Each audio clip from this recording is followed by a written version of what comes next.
Fala galera, sejam todos bem-vindos. Está começando mais um episódio do Marco 10. Dessa vez o pós-jogo do jogo Flamengo e Corinthians. Na noite de ontem, o Flamengo ganhou por 1-0 do Timão, com o gol do Bruno Henrique no finalzinho do jogo, no apagar das luzes, aos 47 do segundo tempo, e segue vivo na disputa pelo título brasileiro. Vamos falar sobre essas possibilidades de título, vamos falar sobre como foi o jogo no episódio de hoje, mas antes quero lembrar para vocês deixarem um like, se inscreverem no canal para acompanhar todo o conteúdo que a gente lança, muita informação, muita novidade sobre a dupla Fla-Flu. Esse aqui é o seu canal sobre a dupla Fla-Flu. Eu abordo sempre o Flamengo nos pré-jogos, pós-jogos e na análise da rodada, e meus companheiros Dimitri e Matias falando sobre o Fluminense. Inclusive eu nem vi o pós-jogo dele, mas eles devem estar muito putos que o Fluminense acabou perdendo para o Juventude ontem, né?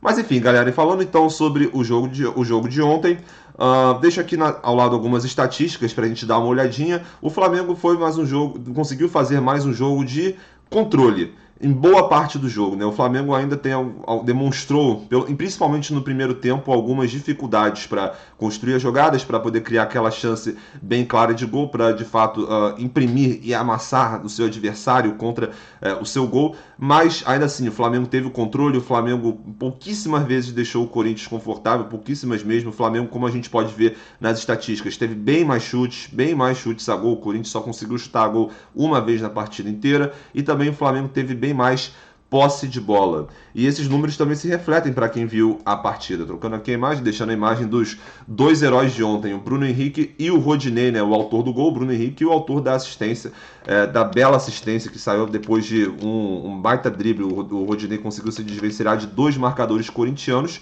para marcar o gol da vitória do Flamengo. Mas enfim, como eu estava falando, no primeiro tempo, eu achei, cara, pra ser sincero, quando eu tava vendo, eu achei o primeiro tempo bem morno. O Flamengo, inclusive, entrou com um time muito diferente. Porra, ontem foi foda, cara. Ontem eu acabei de gravar o pré-jogo, e assim que eu terminei a gravação, assim que eu terminei todas as coisas para colocar no YouTube, saiu a informação de que o Gabigol ia ser poupado. Isso fazia parte já do planejamento da comissão técnica do Flamengo, visando a final da Copa Libertadores contra o Palmeiras.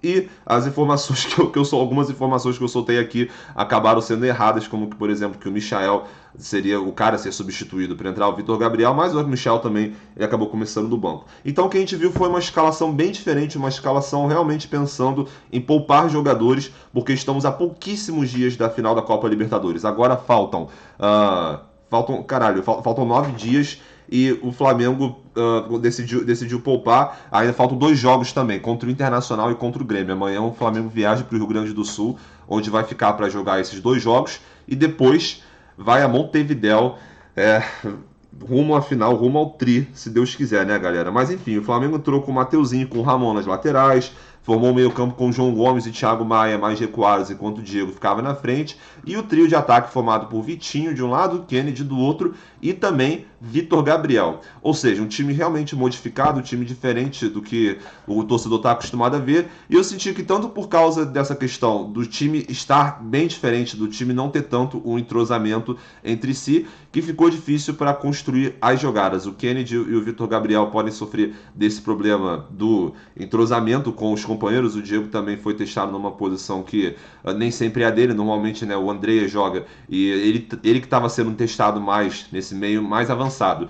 Mas, enfim, um time com muitas alterações que o Renato Gaúcho colocou ontem para jogo, e eu senti que isso foi um grande motivo que o time não conseguiu se sentir tão confortável na questão de criação de jogadas. Lembrando, isso, como eu falei, isso não interferiu muito no controle que o Flamengo conseguiu exercer na partida, mas ainda assim conseguiu ter algumas jogadas perigosas, como chutes à distância. Teve alguns do Mateuzinho que foram perigosos, teve outros jogadores também que arriscaram mais, algumas formas que o Flamengo conseguiu arranjar de chegar na área do corintiana.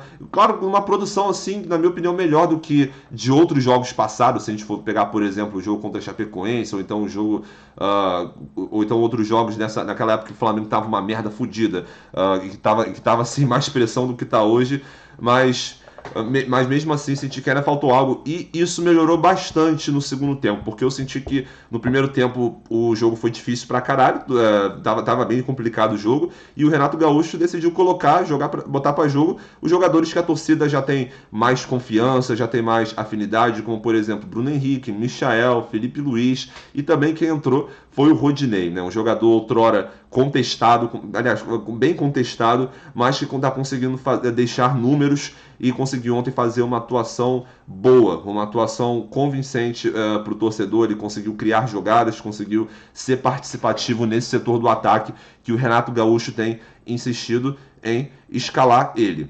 Mas enfim, então no segundo tempo o desenho do jogo mudou bastante. O Corinthians, na verdade, começou melhor no segundo tempo, começou até botando uma pressãozinha a mais, mas foi, como eu falei, foi um dos poucos momentos onde o Corinthians conseguiu exercer algum tipo de desconforto para o Flamengo. Depois disso foi um abraço, foi bem mais pressão flamenguista, o Corinthians tentando alguma coisa ali no contra-ataque, mas também sem tanto sucesso.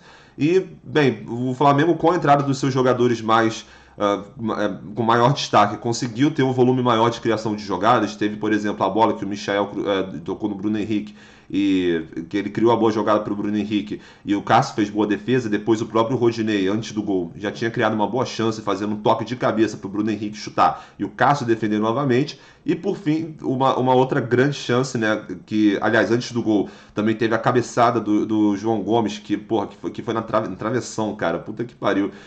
Ele é foda, né, mano, o João Gomes, ele é um ótimo jogador. Ontem ele fez uma partida do caralho, eu já tava indo partir para ele quando eu ia falar dos aspectos mais individuais, só que ele sempre mete essa no travessão, né, cara? Impressionante. Mas enfim, isso aí foi muito antes do gol do Flamengo, que isso foi lá pelos 47 do segundo tempo. Foi muito no finalzinho mesmo, eu já tava bem desconfiante, mas, pô, cara, eu que sou um torcedor bem pessimista, esse time do Flamengo, essa geração do Flamengo ama calar minha boca, porque eu já fiquei, tipo assim, pô, cara, infelizmente não vai dar, não vamos conseguir ganhar. Aí o time foi lá e conseguiu. Pô, não tá no gibi, cara. Impressionante esse time. Mas enfim, então o Rodinei fez uma bela jogada ali pela ponta direita, conseguiu se desvencilhar de dois marcadores para poder tocar a bola para o Henrique tocar de cabeça no contrapé do Cássio e assim marcar o gol da vitória do Flamengo, uma vitória importantíssima. A gente vai dar uma olhada na tabela daqui a pouco, mas a gente vai ver que o Flamengo ainda tem sim chances matemáticas, mas o que eu quero discutir com vocês é se até que ponto essas chances são reais, né? Mas, enfim, falando individualmente do jogo, o Hugo Souza segue demonstrando que ele teve uma fase ruim, teve todas aquelas questões da vida pessoal dele envolvidas e trazidas para o debate também, mas ele ainda tá conseguindo ter alguma segurança, conseguiu fazer algumas defesas boas ontem. Nas laterais também tudo ok. E o Davi Luiz eu senti que ele teve uma atuação mais apagada em relação aos jogos anteriores, mas o fato segue mesmo. O Davi Luiz tem 6 jogos pelo Flamengo e nesses 6 jogos o Flamengo não sofreu nenhum gol. Então ele jogando bem ou jogando mal, ainda assim, é um talismã da defesa importantíssimo, diga-se de passagem. É óbvio, né, mano? É um jogador europeu jogando na América do Sul, isso é muito claro. Ele tem muita segurança, ele tem muita capacidade, ele faz os desarmes com uma facilidade muito grande, ele consegue ter em posição na jogada aérea de uma forma tranquila. Então o Davi Luiz também segue passando segurança. Mas o grande destaque da partida, individualmente, com certeza, claro, tirando o Bruno Henrique e o Rodinei, que eu já citei, foram os dois homens do meio campo mais recuados, o João Gomes e o Thiago Maia, os dois jogando com muita segurança, ajudando tanto na questão da marcação, em questão dos desarmes, quanto também na criação das jogadas. O João Gomes fez uma excelente partida, é uma pena que ele não possa ter sido premiado com um gol no lance que a bola bateu no travessão, mas ainda assim a torcida reconheceu, o moleque ficou feliz pra caralho. Pô, uma foto muito foda dele, que eu esqueci de separar dele, largadão no escudo do Flamengo ali na beira do gramado. Então, pelo menos ele pode levar como recordação essa noite no Maracanã lotado. Esqueci de falar isso, claro, da energia da torcida que estava empurrando o jogo inteiro e que cantou o jogo inteiro ontem. Energia muito, muito boa. E bem, e do meio pra frente, cara, o trio de ataque que entrou a campo, Vitinho, Vitor Gabriel e Kennedy, realmente não conseguiu produzir bem. O Vitor Gabriel ainda demonstra muitos problemas, eu sinto falta de confiança nele, porque ele está sendo contestado, está sendo bem criticado há alguns jogos que ele entra, e com razão, porque ele não está conseguindo entregar tecnicamente. Ontem ele perdeu várias bolas para o João Vitor, o zagueiro do Corinthians, e até teve um princípio de treta ali entre eles, né, na linha de fundo, mas mais um jogo onde ele acabou passando apagado. E o Kennedy, cara, uma coisa que eu queria citar, falando também do Michael, e algo que me incomodou, mais atribuído ao Renato Gaúcho, que é, cara, o Kennedy teve vários momentos que ele pegava na bola e tinha dois em cima dele, tinha três, e aí ele perdia a bola. Eu acho que passa por ele, talvez, de não ter tido a questão de recuar o jogo, de talvez voltar assim e procurar um companheiro mais atrás, porque tentar ir para frente nessa situação é muito difícil, mas também passaria pelo Renato Gaúcho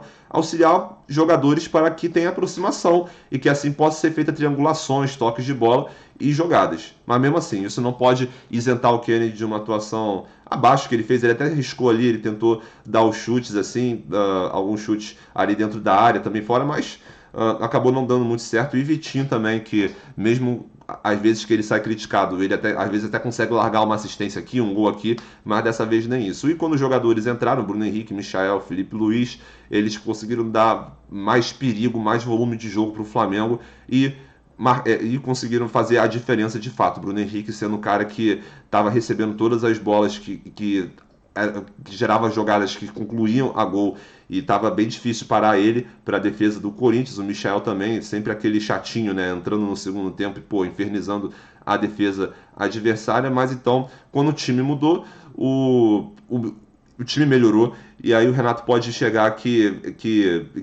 mesmo com os jogadores titulares entrando, ele pode enxergar que ele tem outros bons valores no time reserva, como por exemplo o João Gomes, que fez uma ótima partida, e também o Thiago Maia, mesmo que esses provavelmente, né, não comecem jogando o jogo contra o Palmeiras no dia 27, né? A vaga deve ser do Andreas Pereira e do William Arão. E, cara, o Rodinei, né, mano? O Rodinei, ele, antes contestado pra caralho, ele conseguiu deixar o dele agora. Ele tá com 2 assistências nos últimos 3 jogos. Quer dizer, a assistência anterior dele tinha sido pro Andreas Pereira no jogo contra o Bahia, onde o Flamengo ganhou 3-0, mas foi aquela assistência, né, pô? O cara passou pro Andreas Pereira, o Andreas Pereira chutou de longe e conseguiu marcar o gol. Então não é tanto, tal assim, mérito da assistência, entra mais na estatística, mas ainda assim, cara, conseguindo entrar na ponta direita, no ataque, posição que o Renato Gaúcho tem insistido bastante nele, ao invés de ser na lateral, e está conseguindo render. Ontem ele criou, como eu falei, criou uma ótima jogada antes do gol e também deu assistência para o gol, um excelente drible, se desvencilhando de 2 marcadores corintianos e tocando, cruzando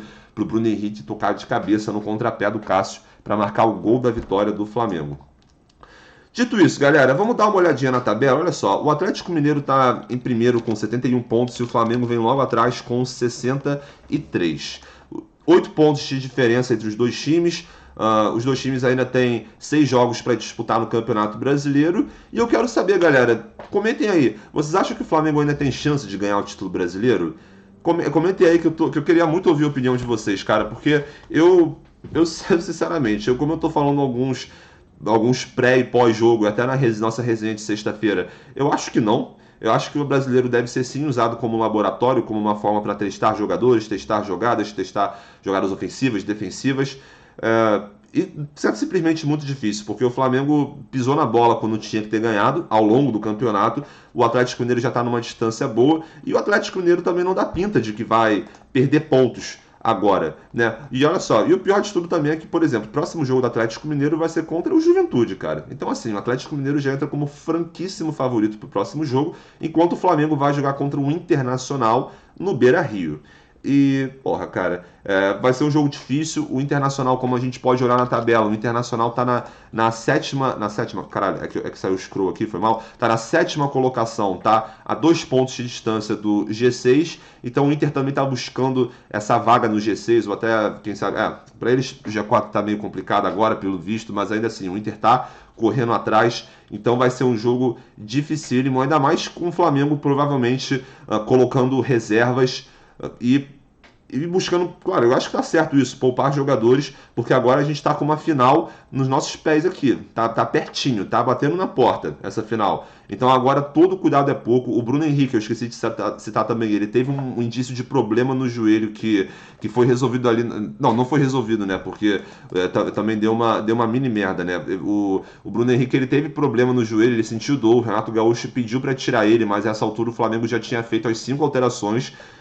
E o Bruno Henrique pediu para ficar e conseguiu marcar o gol da vitória. Mas ainda assim, o Bruno Henrique realizou um exame que constatou uma tendinopatia no tendão patelar do joelho esquerdo, mas o Vene Casagrande, jornalista sempre citado aqui, uma das maiores referências em relação ao Flamengo, apurou o que caralho é uma tendinopatia com um médico especialista em joelho, e ele tweetou agora há pouco, antes de eu começar, né? Ele colocou aqui: a tendinopatia é conhecida também como tendinite patelar. Esse problema acontece porque o tendão fica doente, tendinopatia.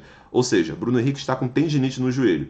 Sobre o tempo de recuperação, depende do grau, mas ele crê que em uma semana fica 100%. Muitas tendinites não precisam nem de repouso absoluto. Então é uma...